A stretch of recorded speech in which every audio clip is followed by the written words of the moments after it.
Clubhouse.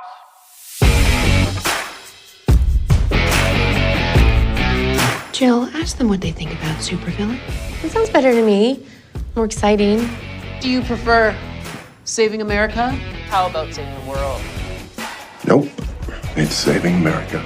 Welcome back to the final episode of the original run of Podcast V. This is for the 8th episode of the 5th season. This one was called Blood and Bone. So what did you think of this one, Kat? I have mixed feelings. I mean, I think I liked the way the majority of the characters ended. I just don't know if I necessarily liked how we got there. I think that's fair. I think that's how I would summarize my feelings for certain aspects of it. Mm-hmm. I mean, the vignettes themselves of the action scenes and the way things went down, I didn't necessarily have a problem with those. It was kind of more like you just said, how it is that we got there. It's like not all of the pieces were in the right place before the episode to make those things happen, but they did anyway. And I think it was a big order to bring it home just because it has been building up for, these 5 seasons and over, I guess, 7 years. So it's always hard to kind of land the plane with this kind of series. And the fact that they've done so much already, like the crazy things that they've put in these different episodes over time. So I guess in some ways I'm like, well, you have gone really big and crazy that I guess maybe this is okay, but I think I was just maybe expecting a little bit more with the Homelander stuff. And I think the way that we talked about it in the last episode with if it was going to be Kimiko and kind of this power that came out of nowhere, I feel like I feel a little cheated, I guess, with that part. That's the feeling I said I would have because of the last second aspect of it. I mean, I know that Soldier Boy's been around for several seasons and it's the same power, but it feels, I don't know, so janky having Kimiko just all of a sudden have that power and be able to use it triggered in this certain way. I don't know. I didn't like it. I really wish it would have been if it had been Soldier Boy doing it, that would have been that would have made total sense, Mm-hmm. He must be on ice for the next show or something. Yeah, I kind of wanted them to wake him up, and then I knew you had told me that he probably was wrapped because of what you had seen on social, but to me it would have been more fitting if someone had woken him up and he'd be like, what the fuck, and then be fine, and then he explodes at him, and then but I guess they would have to figure out how would they contain, then they would have tried to kill Soldier Boy, and I think they're trying to save him for the show. So I feel I don't know. That's probably a good guess, yeah. So I feel like they probably gave that up, but it would have been the better ending. Because the Kimiko thing just doesn't make sense. And a lot of stuff in the show doesn't make sense. But I think they just kind of made up rules in the end. And I'm like, you can't do that. You know what I mean? Or break long-standing rules. Don't come up with your kryptonite at the last second. Yes, that's what, if it's going to be something that was a possibility, fine. But I just don't like how it's it all tied too nicely, and I felt like it was just for the plot, I don't like that. So the episode starts at Frenchie's graveside. Since it's the boys, nothing is sacred, including a last will and testament complete with diagrams of various buttholes that he had seen and documented over the course of his time with the other members of the team. I mean, that was funny. It was funny. I guess you needed it because there wasn't going to be a lot of funny in this episode, so you needed to kind of keep the brand. It felt good. That felt like I liked it. The rest of the boys, before they move on to try to take care of Homelander, is kind of wrapping up Sage. I had guessed that Sage was all done at the end of last episode, I think. And I was mostly right. She was mostly done. Yes. She just had one more thing. Do you think it was her own final inspired inferences about a possible interpretation of Kimiko and Frenchie's relationship that fed her tirade against Kimiko? Or do you think Butcher gave her all that shit and she just said it? Well, she's always kind of been like that. So I feel like maybe they talked. And also just knowing that that's what set off, because Billy tells Kimiko, oh, we needed to do that to you. So it sounded like they had got together and hey, you gotta because they saw a little bit of it when she was at the funeral, when she and I guess that was kind of a foreshadowing of like how she manifests the power later in the episode, because she was really sad and like the ground was trembling. So of course, like the telltale sign. And then I think they saw that and they wanted to kind of bring it out of her just to test it. So I think it was both of them. But it would have to be the conversation, like if Kimiko tested on her, like she was willing to give up her power, which I guess, and she wasn't going to go into her bunker or like kill everyone. She was, maybe that was like, she was okay with not being smart anymore. Like, why would you want to give that up? Well, it's because she couldn't escape it. And the intellect never made her happy. And she just wanted to be happy. And that's why she like lobotomized herself and ate Taco Bell and, you know, whatever else she could do to kind of escape the massive amount of information being processed in her head. I mean, she kind of got her ending. What she wanted. Yeah, she just wanted to be happy. As smart Sage happy would have been solitary reading her books like Homelander found her in the first place. But that's because she didn't think that her brain could go permanently off. So this is actually a pretty good ending for Sage. Although it does make me feel a little like, again, like I think just this storyline makes me feel a little cheated. And also like the fact that, you know, we had to go through all her kind of bullshit. She was never my favorite character. So I'm just like, okay, like whatever. I think I'm okay with like the way it kind of goes afterwards, but I just didn't want it to be Kimiko doing it. And that's why, I mean, structurally, I guess that's why Frenchie needed to be the sacrifice. Was if you were gonna make this a Kimiko thing and it had to be an emotional thing, like we saw with Soldier Boy earlier using the same power. I mean, if you're going to forgive all of the convenience of her being able to just acquire that power, yes, then you need to build in a way to trigger it because you're going through with having it. So Frenchie was it, and that's why Frenchie had to go. I wonder if, you know, because of the whole Starlight thing, and I wonder if there was any pivot, and then this was like what they came out, or if this was always the ending. But I guess we'll never know. It's a great question. I mean, she had a little bit of a scene with the Deep, and we'll get to that in a sec, but that could have been all stunt double, really. Yes. And like digital face replacement and whatever else. So you might be totally onto something there, because that's probably my other biggest gripe with this episode is that she went off and didn't participate. No, well, yeah, but just this is the White House, and Deep just like wanders in. you know, yeah. How is he on the list? You know, and so he's just conveniently there after he's been cast out of the Seven and cast out of the Sea. He just shows up at the White House, and oh, by golly, there's a fight here that's really just suited just for me. Yeah, again, his storyline, I understand why they kept him, maybe because like Homelander kind of answered that a little bit. Like because I also thought he was going to kill him when he because you know, when people kind of urge him on, and like when he's like just go and then they don't go, he kills them. So I was like, oof. But then he was just like, oh, I just want to see you so pathetic. So that was like kind of the punishment of like not having the respect of Homelander instead of just Homelander killing him. But again, like it was just completely useless from the get-go, but it was fitting the way he ended. Like, you know, he died, so I like that. Yeah, another octopus. Justice for what was her name? Ambrosius. Tilda Swinton, was that the voice? Yes. Yeah. Which, so that, like, that ending was good, but I don't know. I didn't like that. The convenience of it for me. Yes. And also the fact that, like, I thought Starlight was going to go take him, throw him in, and then come back and help, because Starlight's been there from the beginning. All of them, like, for me, it didn't make sense. Like, she didn't want to, like, hey, I might need help. Like, the bigger issue is, like, let's throw Deep literally to the ocean, and I got to go back. Like, the fact that she kind of left it to them to just kind of handle, like, that seemed a little weird. You know what I mean? Like, this is the finale, and then she's, like, not there. Yeah. Well, yeah, totally. Because, I mean, we know what stands out in our interactions with Starlight is definitely, you know, the blowjob situation. Yes. From the pilot. And she even gave him one more chance. And that's terrible. Yeah, she did. And that's, you know, terrible. And it's narratively, I'm fine with her being responsible for him dying. That's super.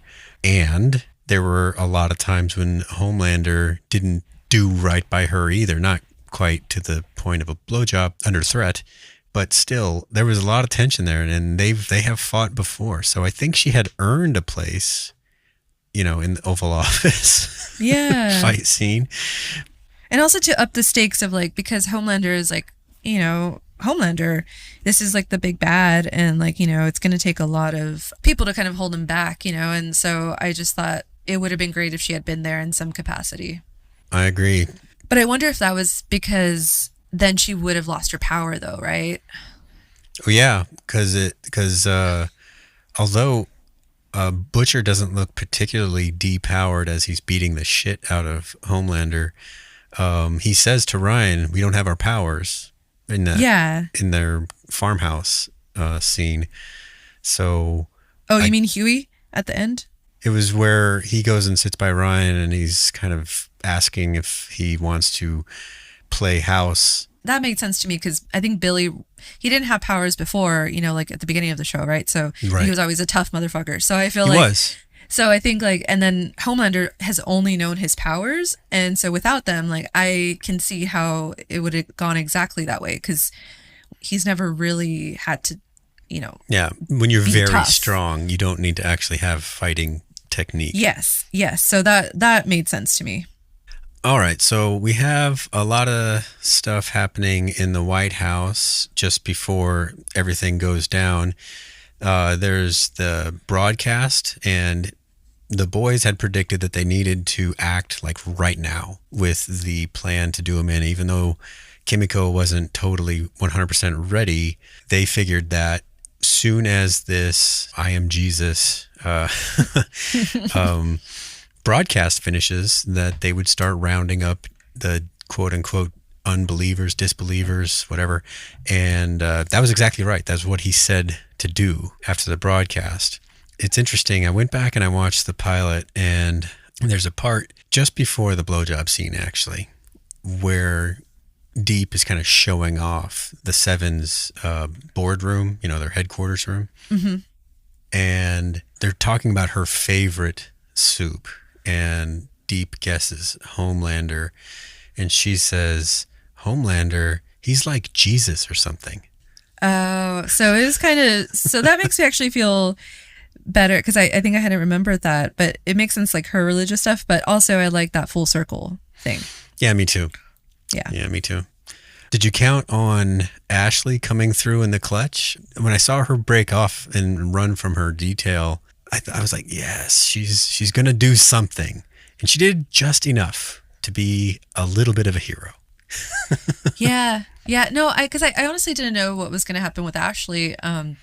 She was kind of a wild card. I honestly didn't think she would factor in it, that she would just be there and maybe get killed or be in kind of the the line of fire or whatever. But I really like that because she always felt like a character that could be good or that could turn good, but every time she had a moment, she wouldn't, so right, she was always saving herself up until this point. So I did like that she was okay, it was getting too much. And I wonder if it was also because all the psychics were gonna know, because I was even thinking in terms of Oh Father, he was kind of a little on the fence, and I was thinking if this goes down, with the psychics be hey, he's not even a believer, that kind of thing. But I really like that. That was kind of fitting for her character, and I'm glad she was one that survived from the very beginning. She elevates to full president and doesn't have... she gets resigned. Yeah, she gets impeached right away. Yeah, that was funny. I was thinking she would stay president, but then, unanimous impeachment. Yeah. So, yeah. Yeah, that was funny. She's I haven't done anything wrong. And then, yeah. Right, yeah. Well, I guess everybody knew that it was bullshit that she even got into that role at all. Yeah. So... a lot of other stuff happens in the White House. There's this fight with Oh Father and the appearance of what my notes are calling Chekhov's ball gag.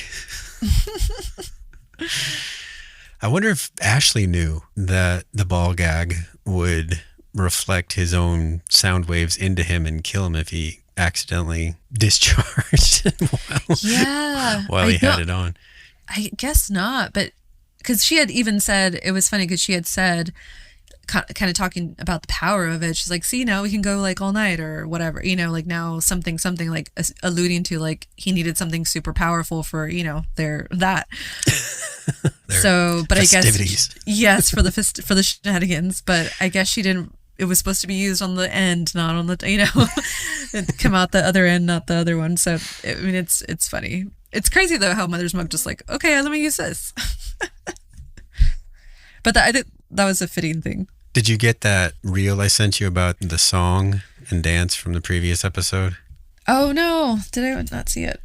It's just a short video, but we were wondering where it came from. And it was sort of what we were thinking, that someone on the creative staff didn't want to let Daveed Diggs' singing and dancing talent go to waste.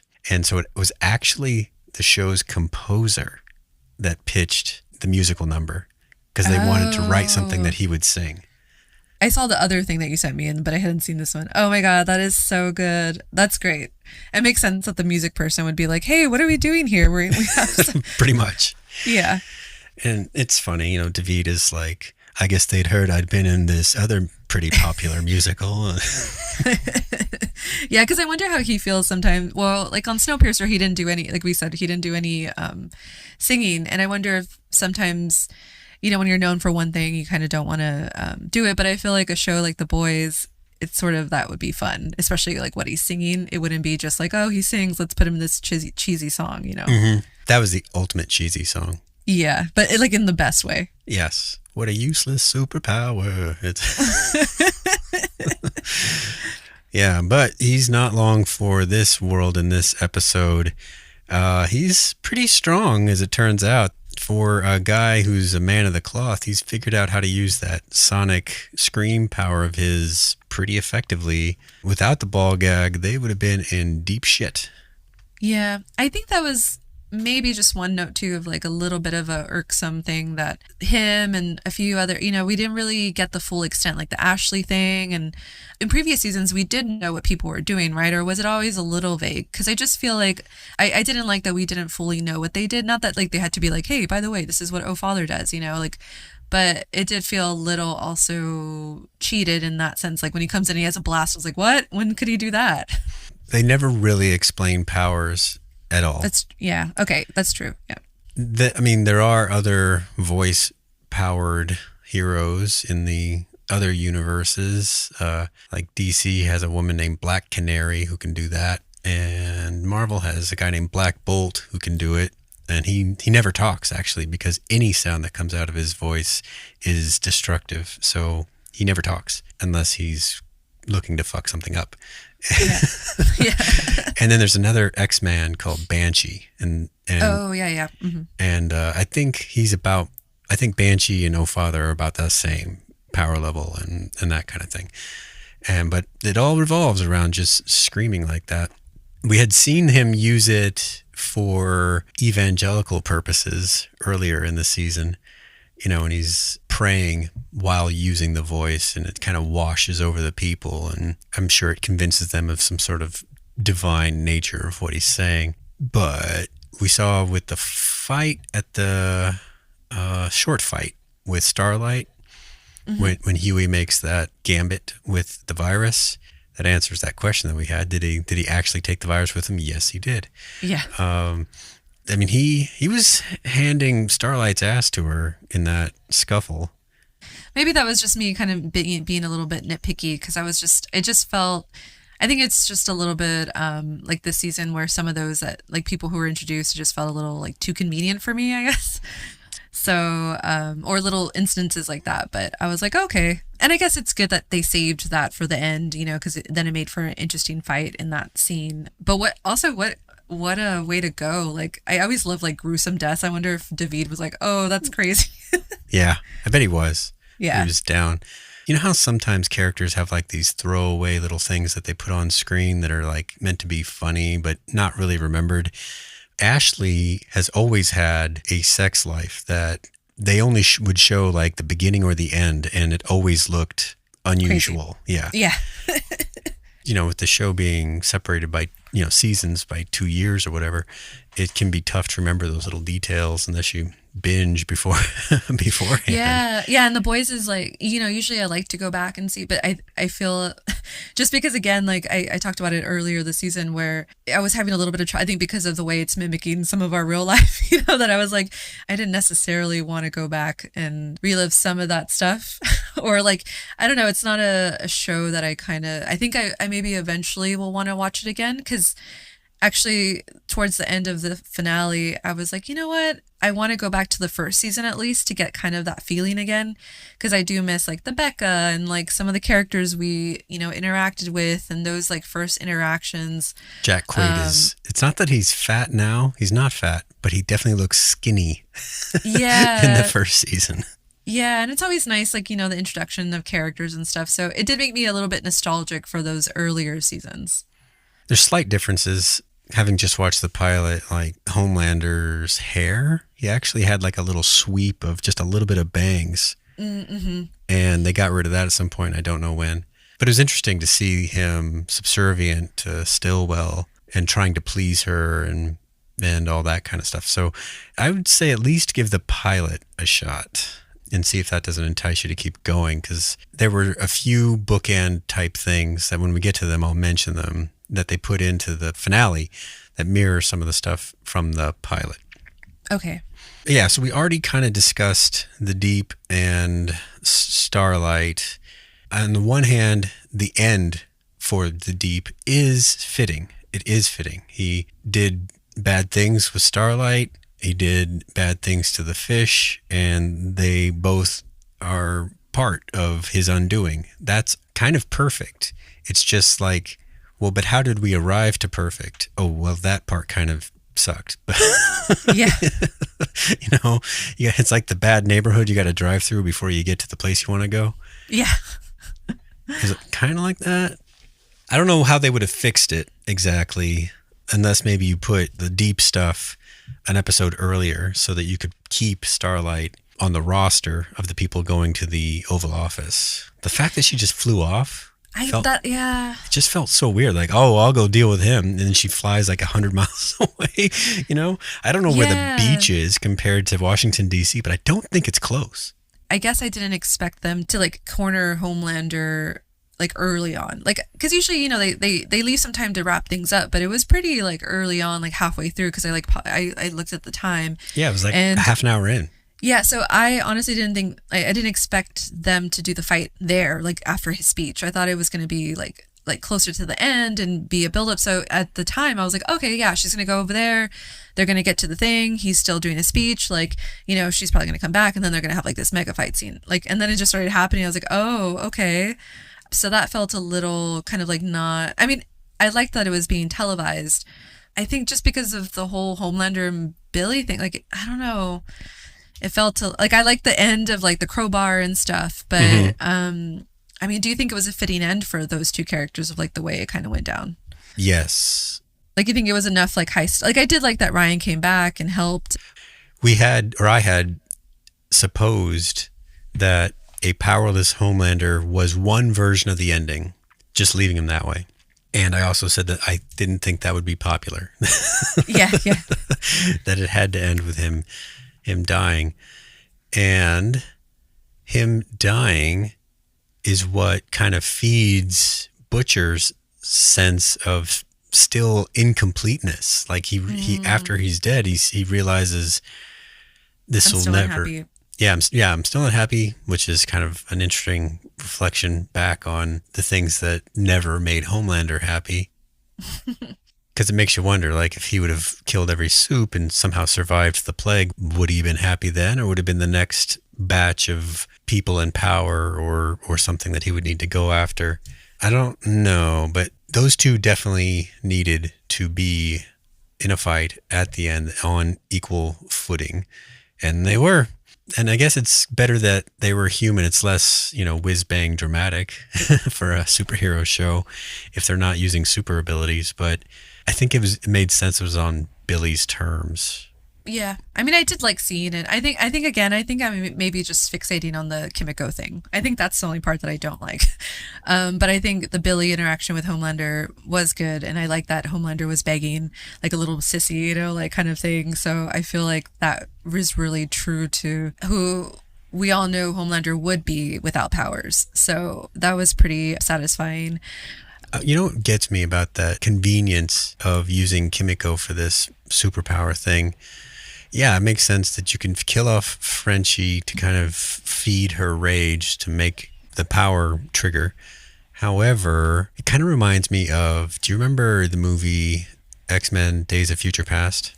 I've seen it, but it's been a while. But maybe I'll remember when you say it. Well, part of the deal was that whenever the bad guys found the X-Men in the future, then Kitty Pryde would like use some sort of like beam in between her hands to send another character that we had just met that movie named Bishop back in time to his, or at least his consciousness back in time, and tell them, oh, you got to move. Oh, yes. So like those versions of them would die, but then they would still also live on. So, and she eventually sends Wolverine back to do that same thing, kind of thing.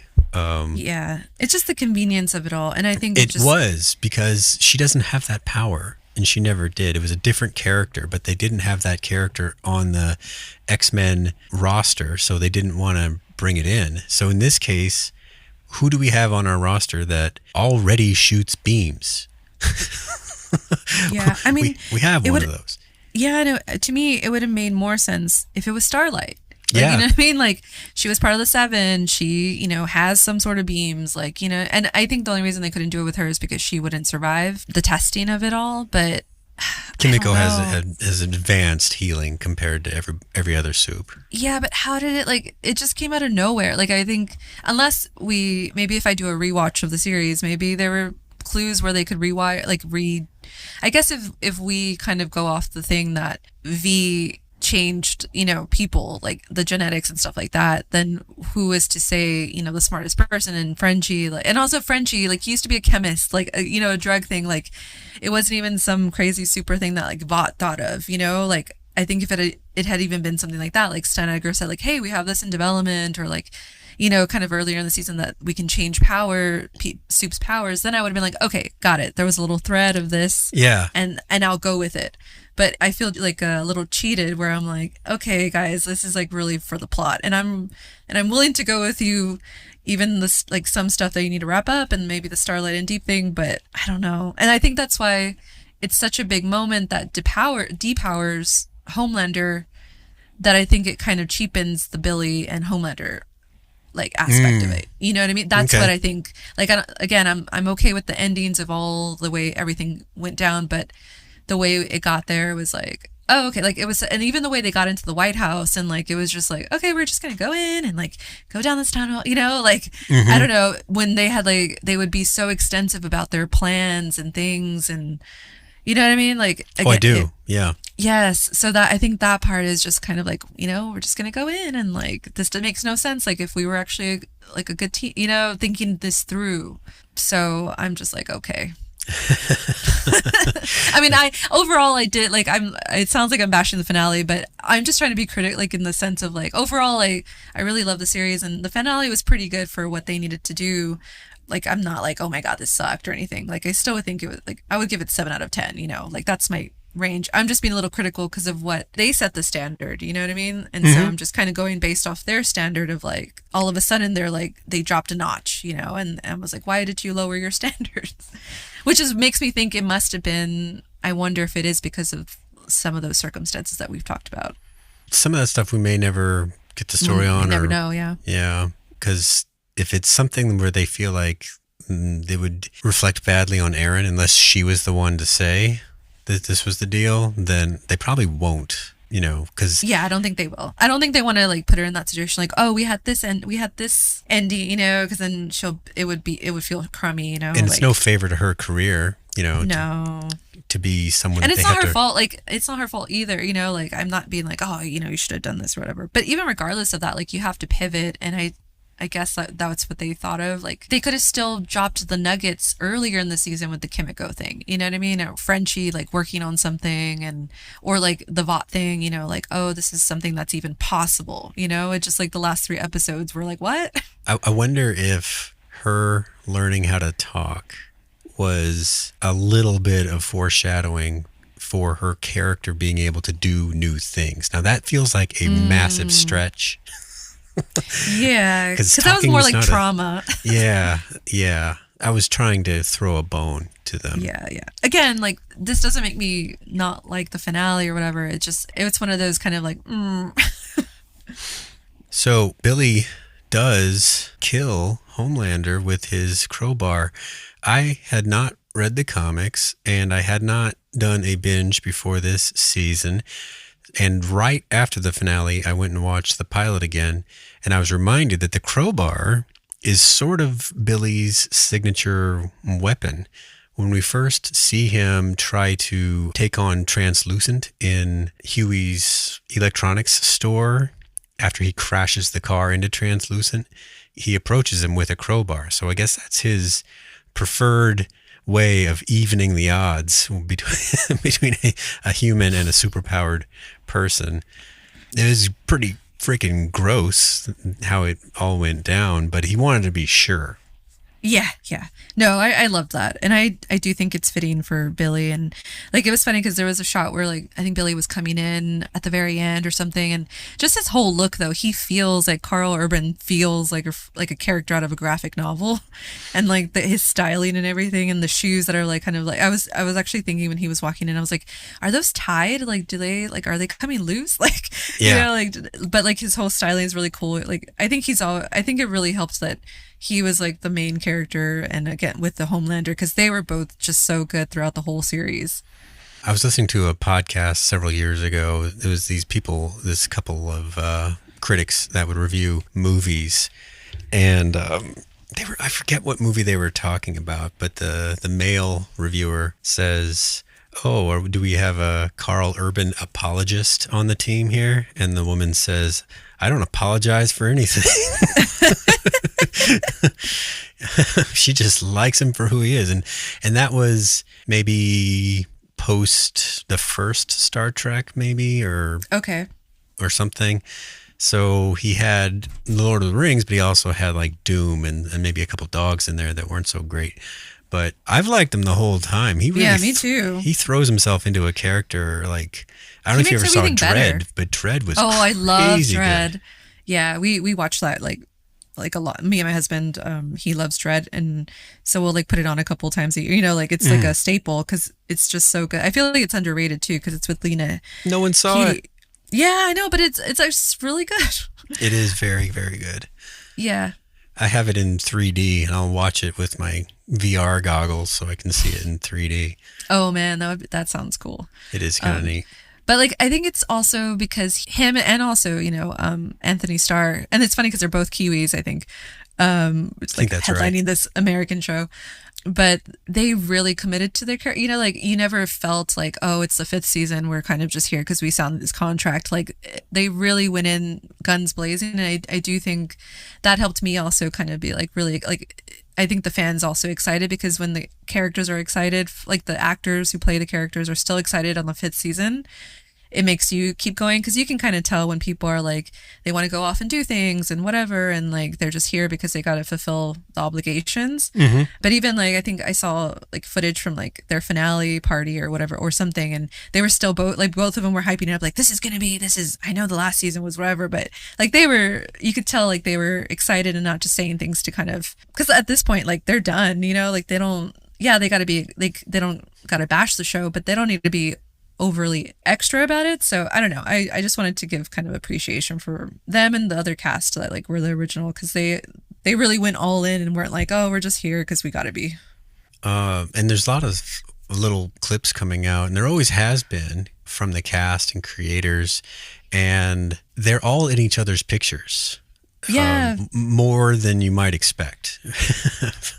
And so that seems to imply that they get along really well. I've seen some of them on a Comic-Con type panel stage, and I saw Jack Quaid and Anthony Starr, and I think Aaron Moriarty was in there, and I think Carl Urban was supposed to come, but he didn't, or maybe he was supposed to come the previous year, but he didn't. But Anthony Starr is a handful in real life. He has a lot of energy, and if there's something beyond like type A, then he's that. for commanding well, actors are attention. I feel like, it's like a crazy profession, so it makes sense. But it probably helped having, I don't know how Carl Urban is in real life. I don't know any of these people, but I bet it helped having kind of like maybe two main stars, because like if one is being whatever, then you kind of check each other, depending, to kind of rein that in. It was probably I bet Carl Urban's probably number one on the call sheet, but they're probably pretty close, of like in terms of. Yeah, I think you're right. Like going in, I think he had more of the credit, like more star power. Yeah. So, and then I bet Anthony's like number two. So I bet they kept, like, if Carl set a tone, like they set the standard of like, hey, we're gonna do, this is the way it's gonna be on set. Like all the people after that have to follow that kind of tone, or it becomes really awkward. Right. You hear that sometimes, where if the number one is a certain kind of way, then everyone takes their cue from that, and that helps increase kind of the professionalism of the whole thing, because the actors will take that cue from the main actor. Yeah, because you can't. It's like an unspoken rule. You can't be, if you're not number one and you're like, number three and you're acting a fool, like, well, they're gonna. In some scenarios, it could get rid of you, or, maybe you're not going to be in scenes or something like that. So it does say a lot. And also, I think even before the number one, it's the showrunner, the director, and that set the tone. So I do think it says a lot about the creators of the show too, that they kind of kept everyone, like, it seems like they had a good time on set, which makes sense because, it's like the Supernatural team and they ran for 15 seasons, and I don't think you go for 15 seasons if you're not having a good time, or if crew is kind of like, it's so hard to even get past like 5 seasons, and even before, like in the normal 24 episode time. So it says a lot about the creators of the show too, and like the tone that they must have set to kind of keep this going and have everyone have such a good rapport with each other. This is since its finale, I've seen already, boo birds on social media saying, worst episode ever, or, that sort of thing. And I'm not in that camp. Yeah, no, me either. At all. Some people are saying I'll never watch another Eric Kripke show ever again. And I'm thinking maybe I'll go start Supernatural to see if it has the same sensibility about it, because there's a lot that I did like about this show that I could see under a network type yoke might actually kind of improve the way things are structured. For instance, the same couple that made Westworld, also made Person of Interest. Yeah. And I feel like you get a good, it seems like the people who come from network TV really get a good sense of that structure really helps, and then they can kind of go and do a little bit more crazy things, They can, yeah. But like in Westworld, they kind of spun out of control. Yes, like you kind of need to get reined in a bit. Yeah, and so on Person of Interest, though, that was, yes, it was a pretty wild story, but it was also kind of focused. And it never really jumped the shark in terms of like plausibility for me. Yes, it was high technology and all these kind of magical technology things that needed to happen, but still I could buy it all. You know what I mean? And I think that the people at the network that passed down the notes, those people, I think those people might have helped. Whereas at HBO, I think they just had a free hand. That's what I'm saying, like in reverse, like would going back and checking out his previous show, what will that show me in terms of like whether that kind of oversight is better or worse for him or whatever. But I'm still saying that I'm interested in seeing what else he has to make. Oh, yeah. It might sound like I'm being critical, but to be honest, like I've seen I'm not going to say this is a bad episode or a finale, because finales are really, I think people don't realize how hard finales are to do. Yeah. Like I know how hard it must be, and like who am I to be like, I couldn't have written anything as good as this, like I try to be empathetic and be realistic, but again, they set the bar high. That's what I'm using. Like if this was a shitty show from the beginning, like I'd be like, okay, well, I didn't expect much. I'm just expecting much because that's the kind of stuff that they've been doing. So that speaks to it. And it's going to be hard to land. Like, I probably only have like less than a handful of like perfect finales. There's always something that's a little, like, you're not going to be able to do it's really hard. I think people are being like, they're a little bit too spoiled. I think sometimes, like, the audience, we're a little spoiled with like everything that we have, and we don't realize because there's not like behind the scenes features of how hard it is. Like, I think this could have benefited from that HBO inside the after the episode look.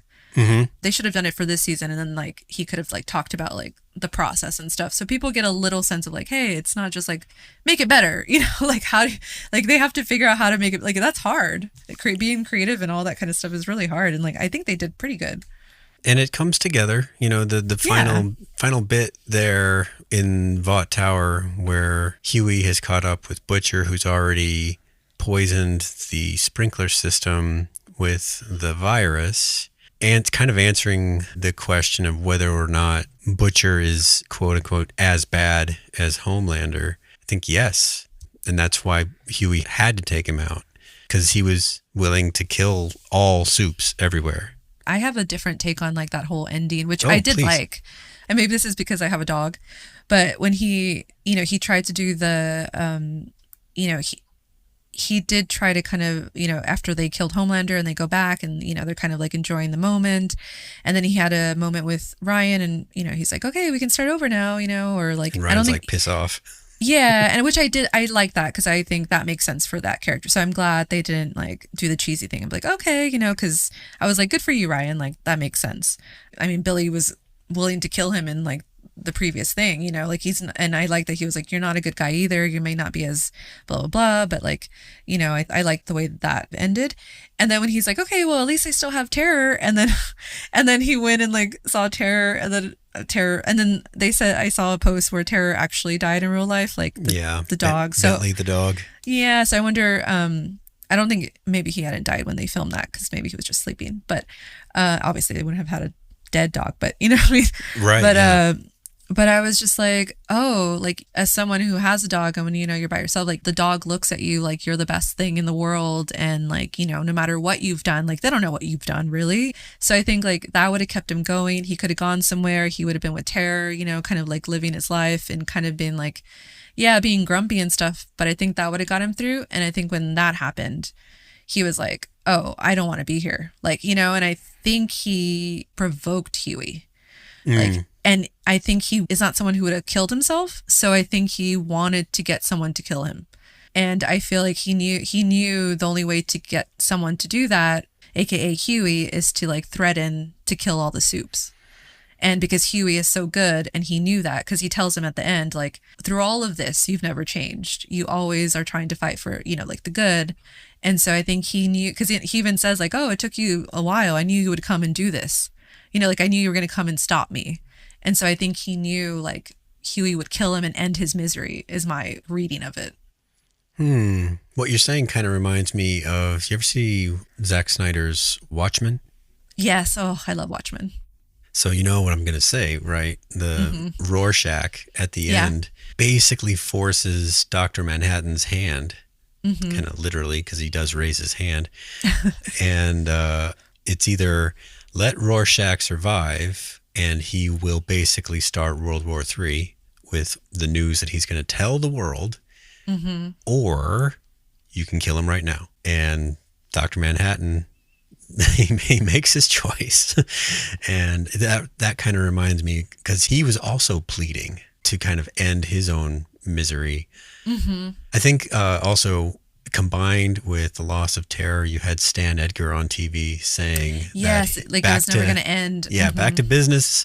We're going to listen, but we need a new age of superheroes. And so if you lose your tether to anything that you care about, plus you get news that things are going to continue to suck. Yeah, because he also said at the end, he's like, we did all this stuff and it didn't really matter. So I think he had lost it. And Homelander is dead. That was one of the big purposes of his life, kind of keeping him going at that time.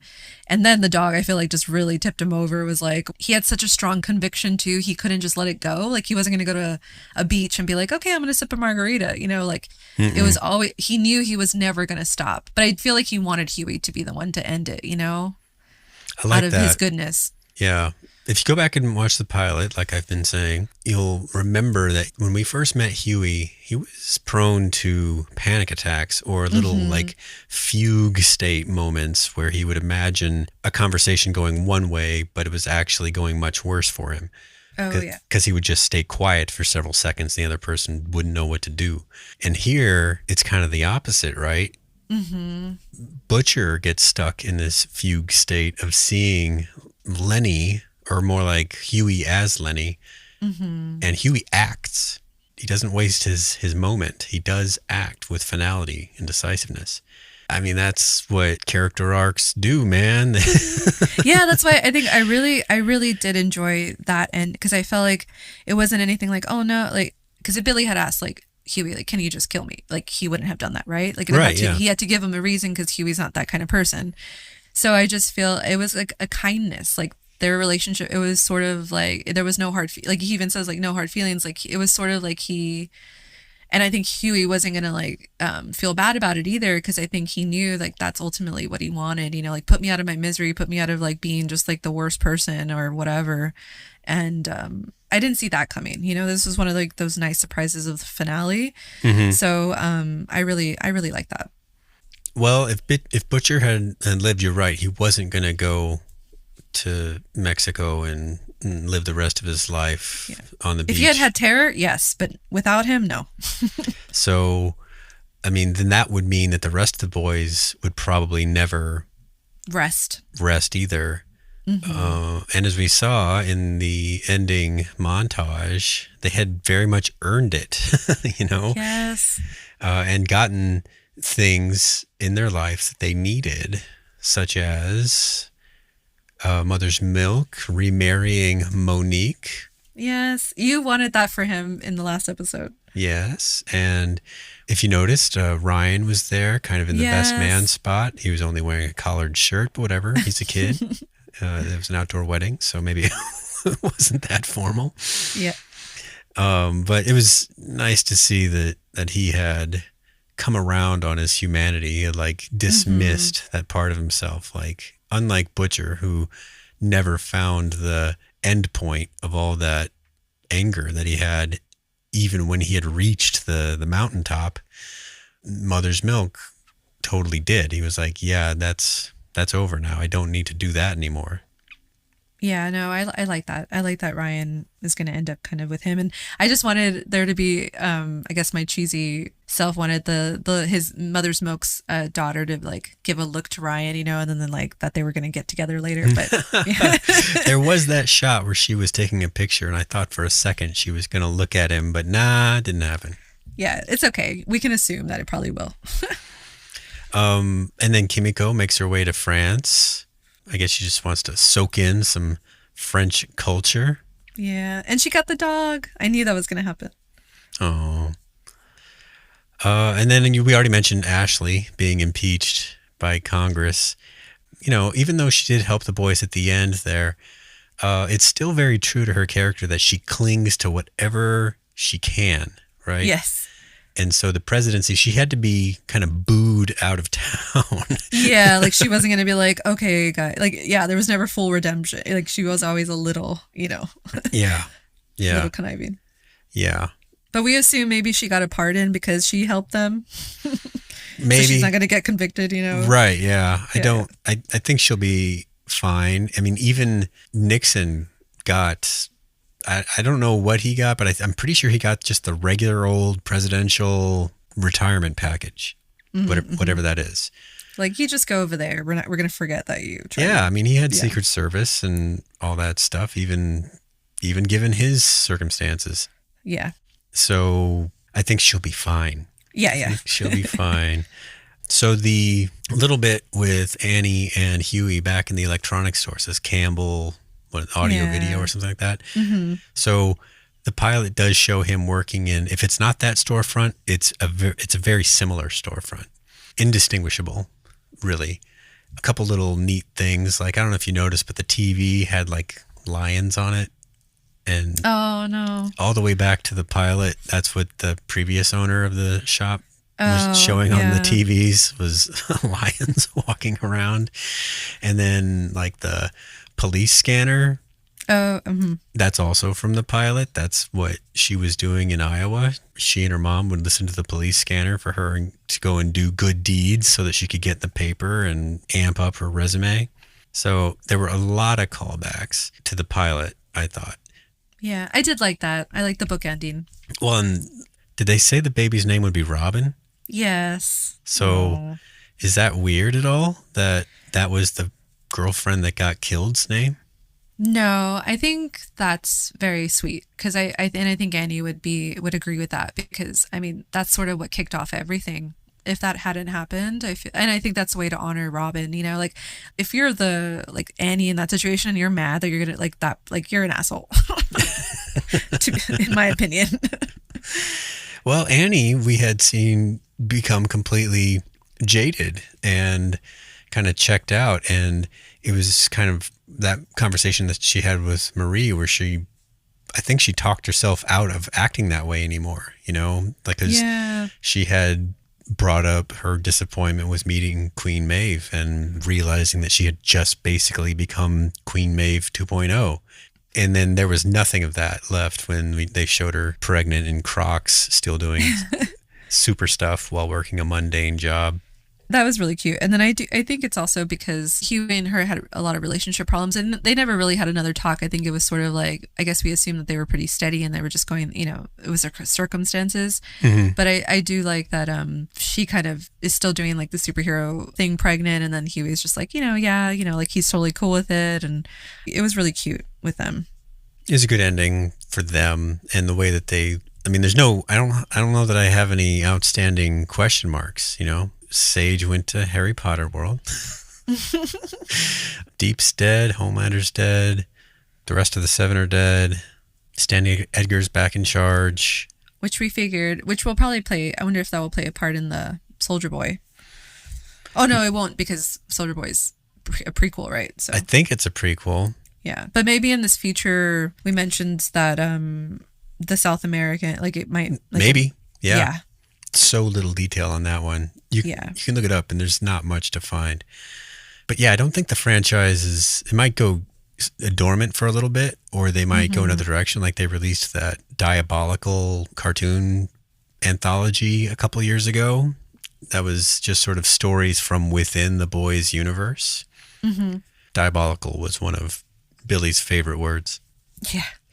I do think it would, just because also given the fact that this was sort of mimicking, you know, sort of things that are going on in real life, I think it would be nice to kind of take a break. And also the different setting of it being like in a South American country or something, that could be a really refreshing thing because they have their own stuff, you know, like their politics and things like that I feel like it would be really cool to see a different perspective on, you know, the things that we think are crazy in terms of like culture and stuff like that. And just, it would be able to like infuse like different music and you know, I don't know, just really cool scenarios that they could do if they do that setting, you know, a different perspective. That sounds more interesting to me than just it continuing on the way, like, you know, in the same thing that we've already seen. Like I said, I don't know much about Vought Rising, but I suspect it's a prequel because the rising part makes it sound like it would have to come before they were super well established. And Soldier Boy's main existence came before this show, and he's supposed to be in it, so that's how the math works. But with him on ice, that also frees him up to be in some sort of sequel series at some point because someone is going to find him in there. They're going to go clean out Homelander's shit and be like, wait a minute, what's this doing in here? I mean, it would be cool if they would fast forward or, you know, like it would be like a future one. And then, you know, kind of Vought's down in the dumps right now and then they come back, you know, like I like that idea too. Because the prequel thing, again, like we kind of already know how it's going to go, you know, with his story. So it would be cool to kind of see what he would do post Homelander and stuff. But I don't know but it could also be cool to see like because maybe they would drop nuggets of stuff that we've mentioned. Like I feel like Vought has stuff that we don't know about still, you know, like the Stan Edgar of the world. Like they're going to be able to corporations survive and like the stuff that they're almost worse than like a Homelander or whatever. So it would be kind of cool if they like dropped nuggets from back then that then they could use in like another show that's sort of post Homelander, The Boys.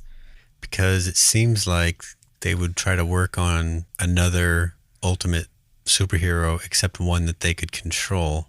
Mm-hmm. And now that they dropped that V1, you know what I mean? Like, I feel like that kind of opens it in that sense. Yeah. So we'll put a pin in that and come back to it if there is a sequel series or Boys Mexico works out. Yeah. Overall, they landed the plane. It was a little rough landing, as we outlined. You know, it was that kind of landing where you look at the passengers around you because the pilot has just smacked the plane into the runway like they're trying to bottom it out. And you're like, what in the hell was that? Yeah, then everyone claps and everyone's happy and they're like, Exactly. Okay, that was fine. That was good. Yeah.